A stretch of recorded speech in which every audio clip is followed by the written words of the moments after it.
The 1980s, a time when kids rode bikes until the streetlights came on. Arcades were temples, and horror was having its golden age. The movies were strange, the heroes sometimes awkward, and the monsters were practical effects held together with duct tape and imagination. Decades later, one show managed to bottle all of that magic, dust off the VHS tape, and remind us all why we fell in love with the weird in the first place.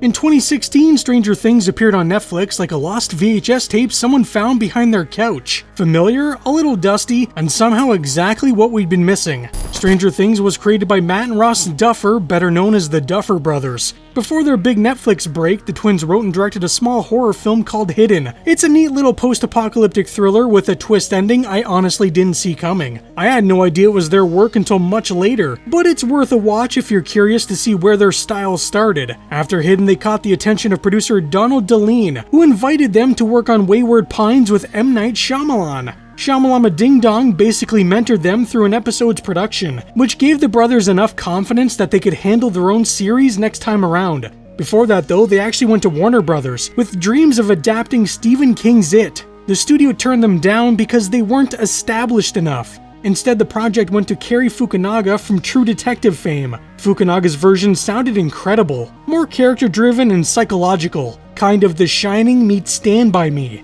But the studio wanted more jump scares, fewer feelings, and after years of creative differences, he walked. The version we got was fine, but it's fun to imagine what Fukunaga or even the Duffers could have done with it. Watching Stranger Things now, you get a taste of that alternate universe, their own brand of Stephen King-style horror with a heart. When the Duffers finally set out to make their own show, they wrote a pilot and a 20-page pitch book, something halfway between E.T. and the X-Files. Every single network passed. Executives either wanted a kids show or an adult-only mystery. Nobody believed audiences would follow both threads at once. Basically, they wanted Twin Peaks, not Stand By Me meets E.T. Then in early 2015, Dan Cohen from 21 Laps Entertainment passed the script to his colleague Sean Levy, who of course is best known for his legendary performance in Zombie Nightmare, and absolutely nothing else. Levy loved the script. He met with the brothers and immediately decided to champion the project. Netflix was their first and only pitch, and by the next morning they bought the whole season. Netflix gave them what the other studios wouldn't: creative freedom and the ability to treat the show like one long 8-hour movie. Originally, the series was set in Montauk, New York, a nod to Spielberg's Jaws, but the Duffers later moved it to the fictional town of Hawkins, Indiana. That change gave them more creative control. You can blow up a fictional town, but try putting a real one under quarantine and see how the locals feel about it. The name Stranger Things came later after a long list of rejected titles. The brothers actually flipped through Stephen King's Firestarter for font inspiration and landed on Stranger Things because it reminded them of Needful Things. Even when they finally landed on the title, they still argued about it until the very last minute. The show's DNA came from their love of the movie Prisoners, mixed with Cold War paranoia and the secret experiment myths of Project MKUltra. They pulled influence from E.T., Stand By Me, Alien, The Thing, Firestarter, Poltergeist, basically the entire shelf at your local 80s video store.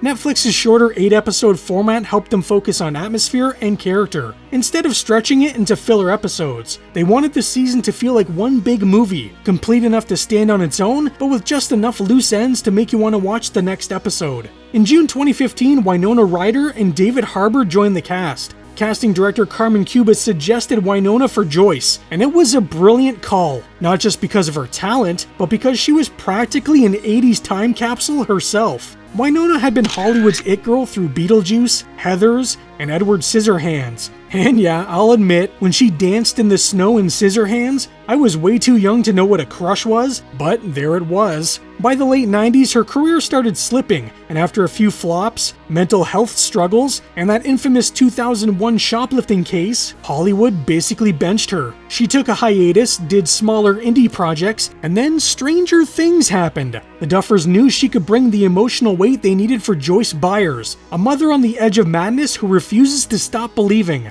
Casting her wasn't just smart, it was symbolic. The 80s icon helping bring back the 80s vibe makes sense to me. The Duffers didn't want the show to be violent or gory like modern horror, more ambient and much less Terrifier. They focused on mood, suspense, and dread. The kind of PG-13 scary that keeps you looking over your shoulder without making you reach for the remote. And that's how it all came together. A pair of film-obsessed twins, an 80s icon, a bunch of unknown kids, and a streaming service willing to take a chance. When Stranger Things finally dropped in the summer of 2016, nobody expected just how big it would get. At its heart, Stranger Things plays like the perfect 1980s cocktail. One part E.T., one part Stephen King, and a dash of John Carpenter for good measure. But it isn't just a nostalgia trip. The show's real magic is how it takes those familiar pieces and spins them into something new. Stranger Things takes place in the small fictional town of Hawkins, Indiana. We open at the Hawkins lab where something has clearly gone wrong. Alarms blaring, scientists running, and something that sounds very, very hungry. Cut to 4 best friends Mike,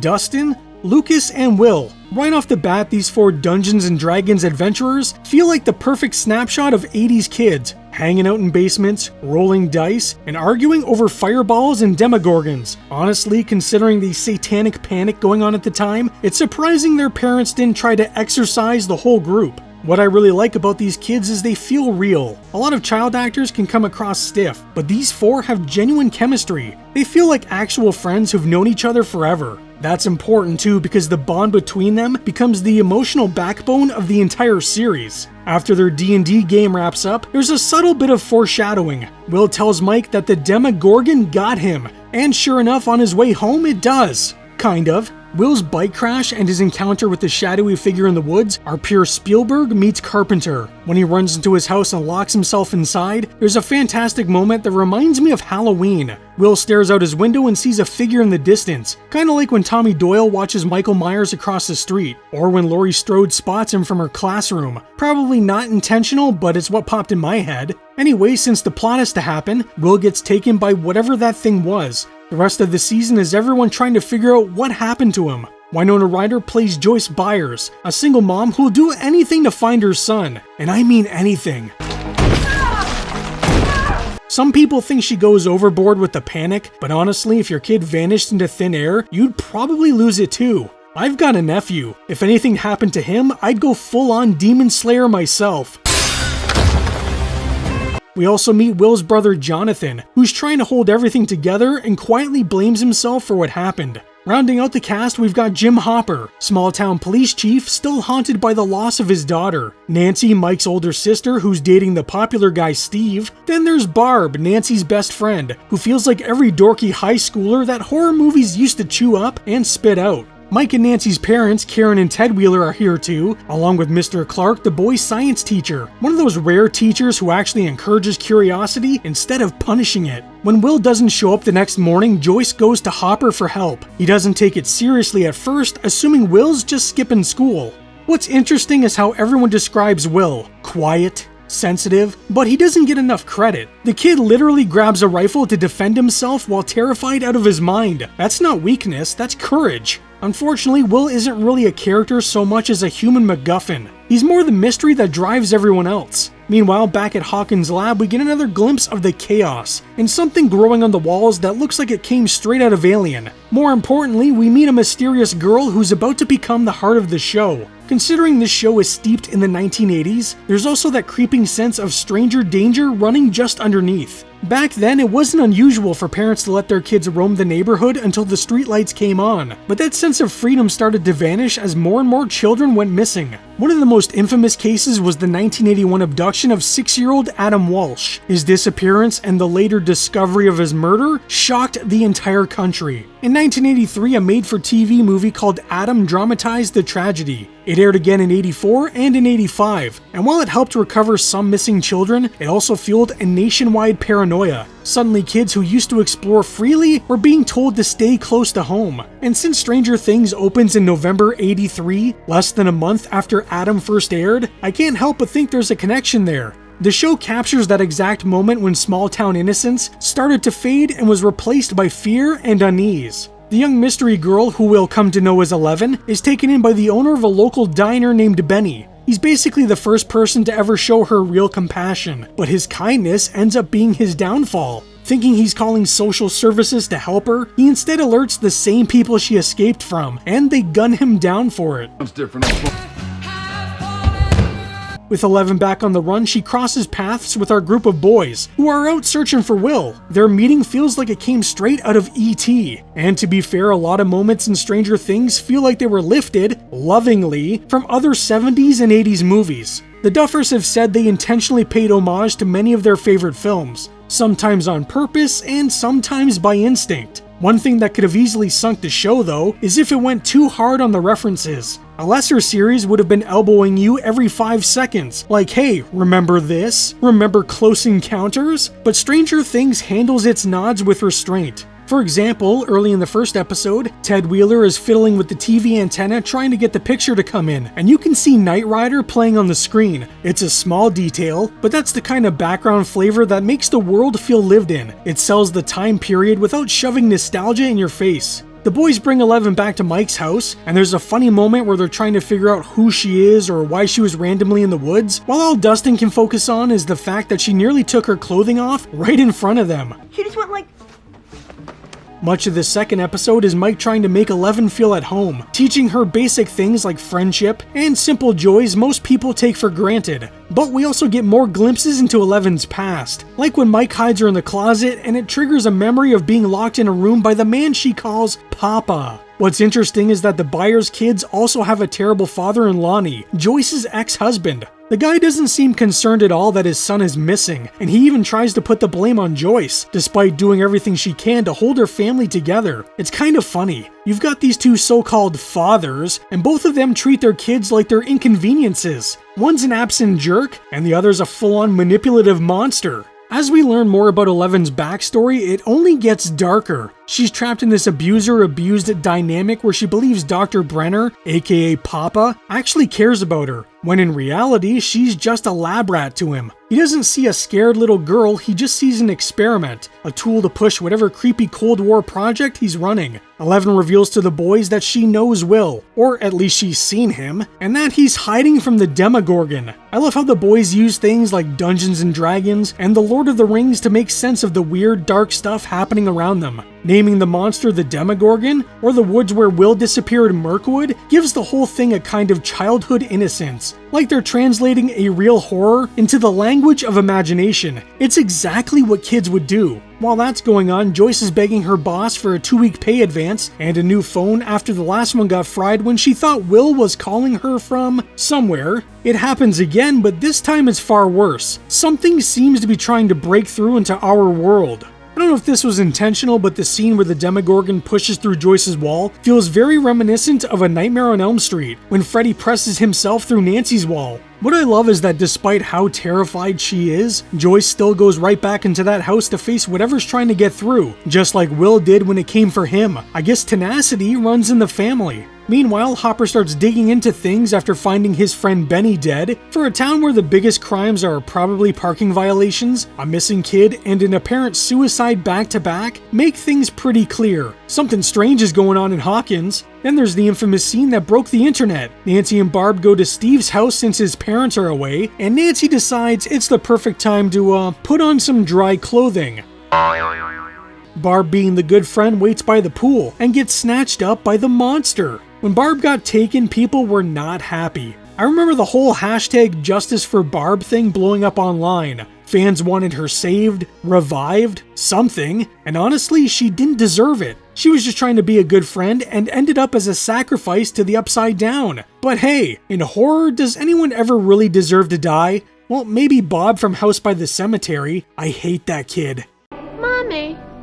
Mommy, why does that girl keep telling me I shouldn't go there? Episode 3 deals with the aftermath of Nancy's, let's call them, misguided choices. Had she left with Barb, then Barb would probably still be alive. Instead, she's missing, and now Nancy's seeing strange things. The same kind of things that seem to be breaking through Joyce's walls. It's also revealed that Jonathan was there that night, taking some awkward photos of Nancy. It's obvious he's got feelings for her, but there are better ways to express that than lurking in the bushes like a creep. Meanwhile, Joyce is spiraling. She's convinced her son is trying to reach out to her through the lights in her house. So she buys a mountain of Christmas lights and strings them up everywhere. On the surface, she looks totally unhinged. Though honestly, I've dated worse. I once had an ex who did the same thing with birthday streamers. Don't ask. But in all seriousness, this scene has become one of the most iconic moments of the series. Watching Joyce paint letters on the wall so Will can communicate through the lights is a brilliant and creative idea. It's also nice that her neighbors still try to support her, even as she starts to look completely unglued. The moment Will spells out "run through the lights," that's pure goosebumps. Hopper, meanwhile, is starting to connect some dots. He learns that Dr. Brenner may be involved with something called MK Ultra, and that 11, though he doesn't know it yet, might be a product of those experiments. In simple terms, MK Ultra was a CIA project that used drugs, hypnosis, and psychological conditioning to try and control people's minds. It sounds insane, but it really happened. And in the world of Stranger Things, it's the foundation of 11's very existence. While all that's going on, the boys are gearing up to go to war with the Demogorgon. I love that Dustin shows up armed with snacks instead of weapons, but honestly, with 11 on their side, who needs weapons? There's a great little moment where the boys run into the classic 1980s bullies while out searching for rocks for their slingshot. Mike gets tripped and lands face first on one, and naturally, that's the rock they decide to keep. The one that hurt him becomes their monster-slaying weapon. It's a nice little David and Goliath touch, using pain as power. We also get more glimpses into 11's treatment at the lab, and the way these flashbacks are triggered by what she sees in the real world is really smart. She spots a Coke commercial and flashes back to being forced to crush a can with her mind. Clever product placement, by the way. Later, she sees a cat and remembers refusing to use her powers on it, only to be punished and locked in isolation. She didn't use them on the cat, but she definitely used them on the guys who tried to lock her up. And good for her, because fuck those guys. The most heartbreaking moment of the episode comes when Will's body is found. Even knowing what comes next, if you put yourself in the character's shoes, it's devastating. I remember being stunned the first time I watched it, but even here, there are signs that something isn't right. Joyce was literally just communicating with Will through the lights. How could she be talking to her son one minute and finding his body the next? It's one of those classic X-Files moments. Deceive, inveigle, obfuscate. Their unofficial motto basically meant lie, manipulate, confuse, and that's exactly what's happening here. Everything about this scene is designed to trick us. The fake body, the fake story, the fake sense of closure. Hawkins' lab isn't just hiding the truth, they're rewriting it. Episode 4 continues the lie. Everyone's shaken to their core. Well, everyone except Joyce and the boys are all convinced Will's still alive. Joyce heard him through the lights, and Mike heard him through the walkie-talkie thanks to 11. One of the hardest things any parent could face is identifying their child's body, but Joyce isn't convinced it's Will. She specifically asks to see a birthmark on his arm, and we're led to believe it isn't there. She storms out ranting that whatever this thing is, it's not her son, and honestly, she might be right. Hopper starts digging and discovers the town's coroner's been replaced by someone from the state. An immediate red flag. Why would the state need to step in over a local boy's death? Unless they were trying to hide something. When Hopper visits the original coroner, the guy even admits that it's strange that so many men came to pull him off the case over a dead kid. Adding more fuel to the cover-up, Hopper tracks down State Trooper David O'Bannon, the man who found Will's body. It's pretty clear he's in on it, and Hopper decides to skip the friendly chat and go straight to the part where you beat the answers out of people. And fun fact, O'Bannon's name is a nod to Dan O'Bannon, the writer of Alien and director of Return of the Living Dead. Another nice little 80s Easter egg. The real revelation comes when Hopper breaks into the morgue and discovers the body was fake the whole time. I hate to bring it back to the X-Files, but this reminds me of when Mulder was presented with a supposed alien corpse, only to find out later it was a complete fabrication. The difference is that Mulder was meant to see the fake. It was part of the deception. Here, no one was ever supposed to see Will's body up close. They were just expected to take the coroner's word for it and move on. That discovery pushes Hopper straight into Hawkins' lab and sets up the big focus of episode 5. Meanwhile, there's still turmoil between Jonathan and his mother. Joyce refuses to believe her son is gone, while Jonathan wants to accept it and move forward. It's not that he thinks she's crazy for seeing faceless monsters, it's just too much for him to process. It isn't until he talks with Nancy that he starts to realize that maybe his mom isn't so crazy after all, especially since one of his photos from the night Barb disappeared may have actually captured this damn thing. The boys are off on their own adventure, sneaking 11 around town, now sporting a wig and a pink dress, so they can use her to contact Will through the school's ham radio. It's a great scene because it syncs perfectly with Joyce's side of the story, while she's communicating with Will through the gooey, interdimensional rift in her wall. The boys are reaching him through 11. It's weird and it's very H.P. Lovecraft, cosmic horror hiding in small-town America.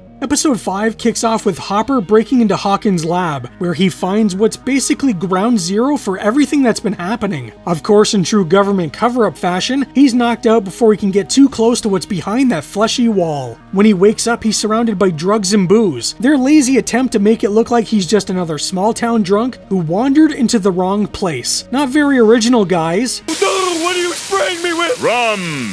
So no one will believe your story.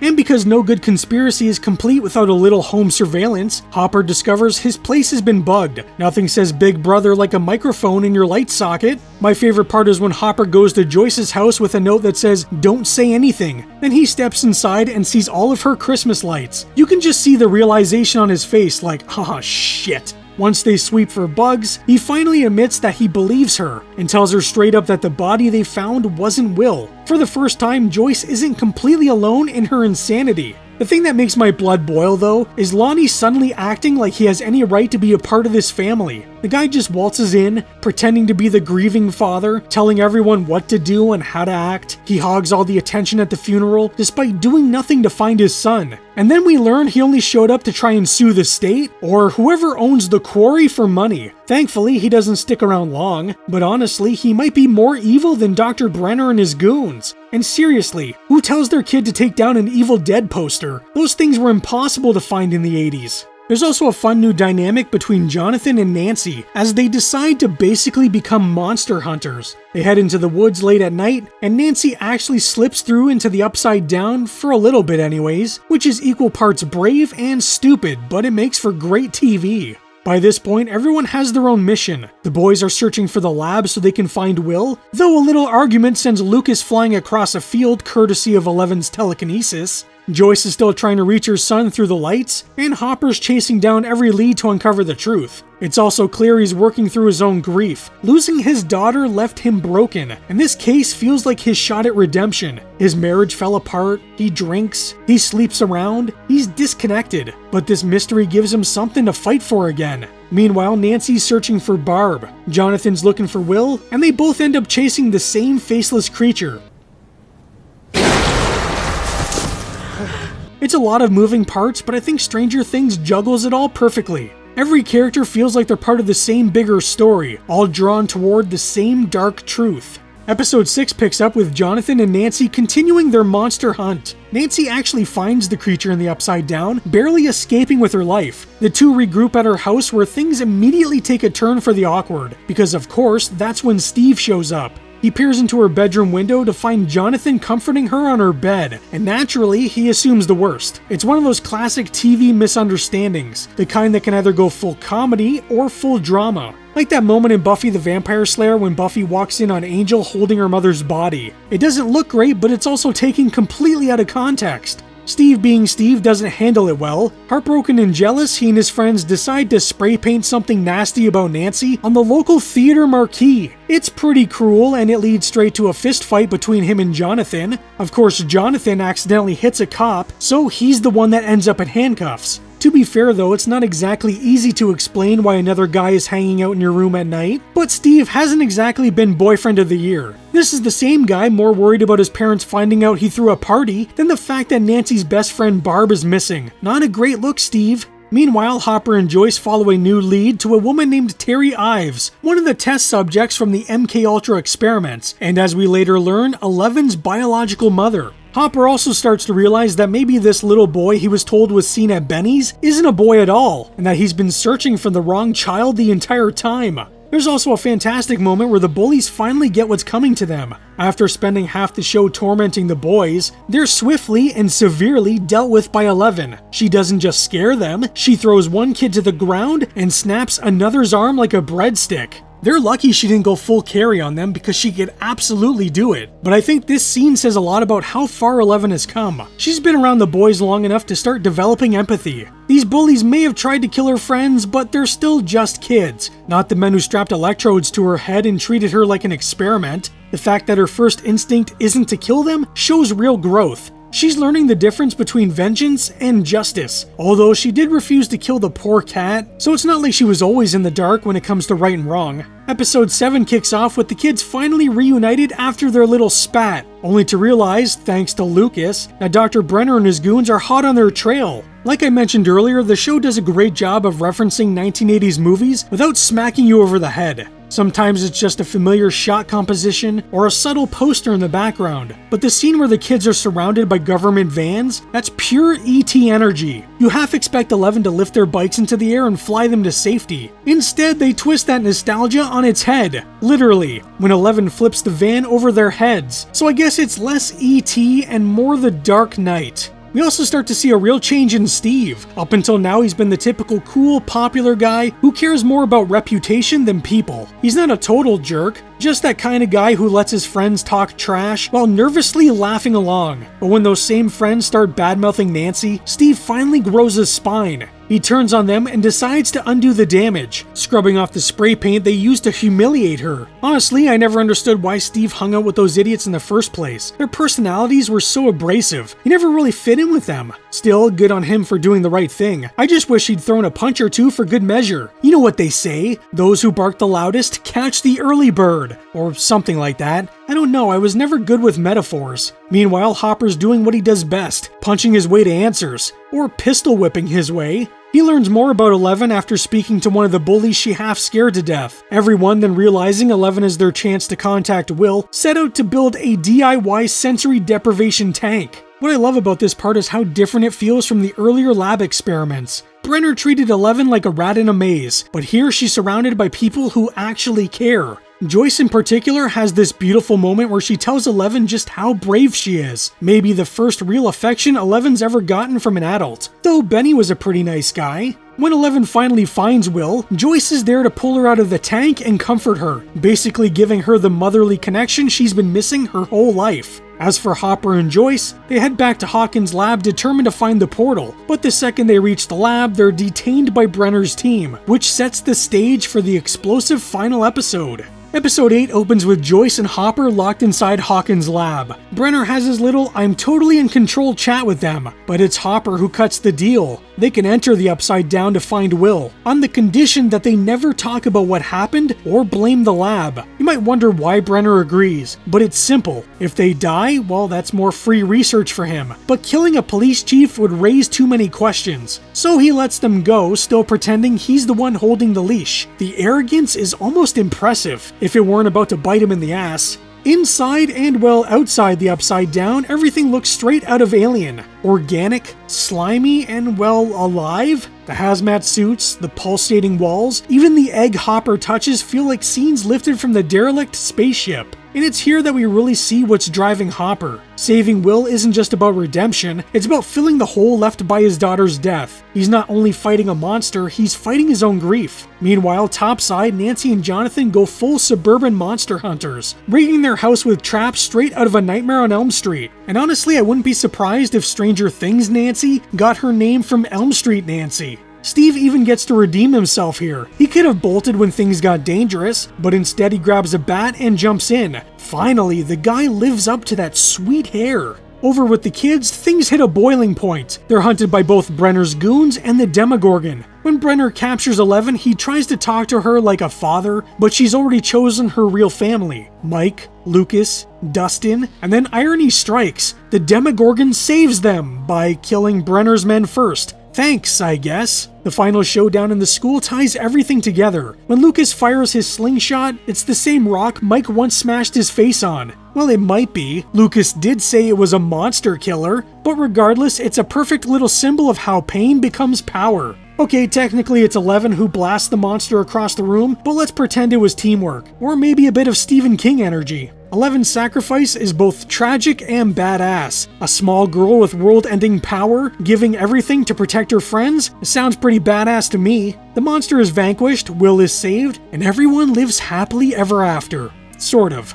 Nancy staying with Steve while she, Jonathan, and Steve all end on friendly terms is an interesting twist. You'd think she'd go for Jonathan, but the show goes a little pretty and pink on us. The girl picks the popular guy, even though the awkward one might have been the better fit. When Stranger Things hit Netflix in the summer of 2016, it wasn't just a hit, it was a phenomenon. The kind of pop culture earthquake that only comes around once in a generation. It was so big that even I watched it, and I don't usually watch anything new. For a while there, it felt like everyone was talking about it. It had the perfect storm of nostalgia, mystery, and monster movie thrills. A series that managed to be both a love letter to the 1980s and something entirely its own. It wasn't trying to be edgy or ironic, it was sincere, heartfelt, and a little bit weird in all the right ways. The Duffers didn't just capture the look of the era, they captured the feeling of it. That sense of adventure that came from being a kid on your bike when the world still felt big and unknown. But what made Stranger Things more than just nostalgia bait was its heart. Beneath the Demogorgons, the conspiracy, and the Christmas lights was a story about grief, friendship, and found family. About broken people all trying to make sense of loss and finding each other in the process. And it didn't just revive 80s horror and sci-fi, it reshaped pop culture for years. Suddenly, every studio wanted their own Kids on Bikes show. Synthwave came back, Stephen King books shot up the charts again, and Winona Ryder was right back where she belonged, in front of a damn camera. And the best part of Stranger Things, it was a nice tight story. A beginning, a middle, an end, and absolutely no sequel bait.